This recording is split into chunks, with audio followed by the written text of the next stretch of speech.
Hello and welcome to writing exponential equations from points. Our goal today is to figure out how we can write an equation if we're given a whole bunch of points. So the first thing to consider is whether or not this is exponential. Remember that exponentials always have a factor, which means the points are always being multiplied. So is there something that I can multiply 81 by that gets me 27? Or the other way to think about it is, what's 27 divided by 81? And that is 1/3. So 81 times 1/3 equals 27. If that factor is constant for the other points, then we have an exponential. So how about 9 divided by 27? Oh, that's also 1/3. How about 3 divided by 9? Oh, that's also 1/3. How about 1 divided by 3? That's also 1/3. If each time is being multiplied by the same factor, then it's an exponential. So is this function exponential? Yes. Is it exponential growth or exponential decay? In this case, the numbers are getting smaller as we go. So this one is decay. Now I need to find a and b. Remember, my general form here is that y is equal to a times b to the x. A is my initial amount. This is what I would have if x is 0. And b is the factor. Well, I just found the factor. The thing that is being multiplied each time is 1/3. So the factor here is 1/3. And then the initial amount is what's the amount when x is 0. And in this case, this is a really easy one. They tell me when x is 0 that y is 81. So that tells me that my initial amount is 81. So my equation, y equals the initial amount times the growth factor, which is, or the decay factor in this case, which is 1/3 to the x. So there's my equation for this exponential decay. And this one works out pretty nicely because we have all nice even numbers. They even tell us what 0 is. In the next one, we can do the same kind of thing, but 29 divided by 13 doesn't work out as nicely. If you do this on the calculator, it is 2.2. Okay, 2.2. And so we can check the next one. How about 64 divided by 29? Oh, hey, that's also 2.2. And we can go from there. This is going to be 2.2, 2.2, 2.2. I'll just tell you to save you the time. The factor here is 2.2. And it is exponential because it's the same, it's constant for all of these.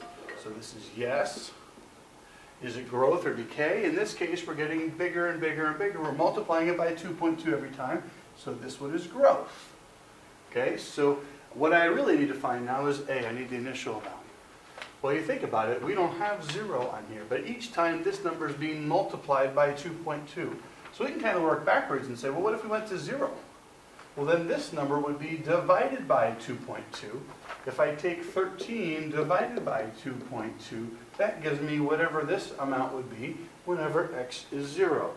In that case, we would have, actually it's 6. The number is 6. So that's the initial amount, is 6. So my equation for the exponential, y equals 6 times the growth factor, 2.2, raised to the x power. Always raised to the x power. So this is an exponential growth. The first one was exponential decay. A couple more to look at. We see these are going down. This is probably decay. If I divide here, if I take 79 and I divide by 126, I think it ends up being 0.625. And if you do the rest of these and you divide them by, you would end up with 0.625. I know that because I picked these numbers. So we've got 0.625, and it's going down, so it's decay. So I know that is my factor. Now it's less than 1, which is part of what tells us that it's decay. Now we need to find the initial starting value. And the problem is that we don't have a 0 value. So the same kind of idea. Each of these are being multiplied by 0.625. So if I divide 126 by 0.625, 126 divided by 0.625, that equals 201.3. And if I divide that by 6.25, again, it works me back another step, that ends up being 322. 322.1.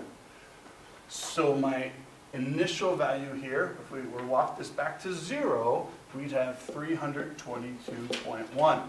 So y equals my initial. We started at 322.1. We're multiplying it by 0.625 each time, so it's getting smaller and smaller and smaller. The last example here is dealing with a population question. Not sure why that box is up there.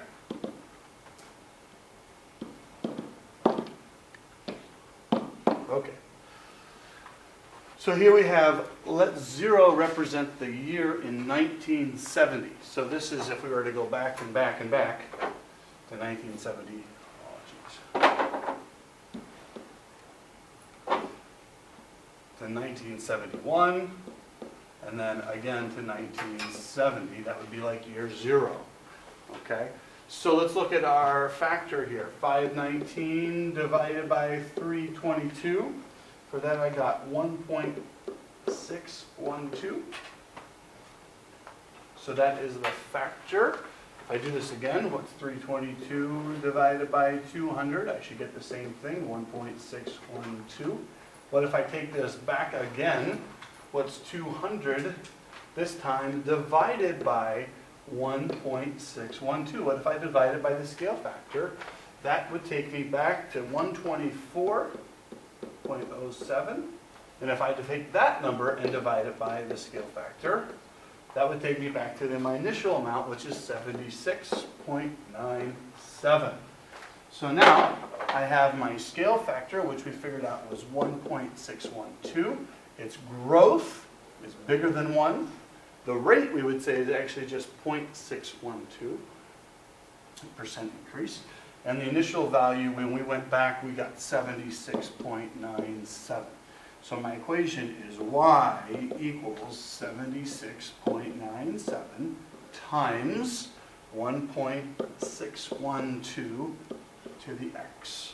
There's my equation. So that's one method for how to find the equation if you're given some points. We'll talk through a second method a little bit later.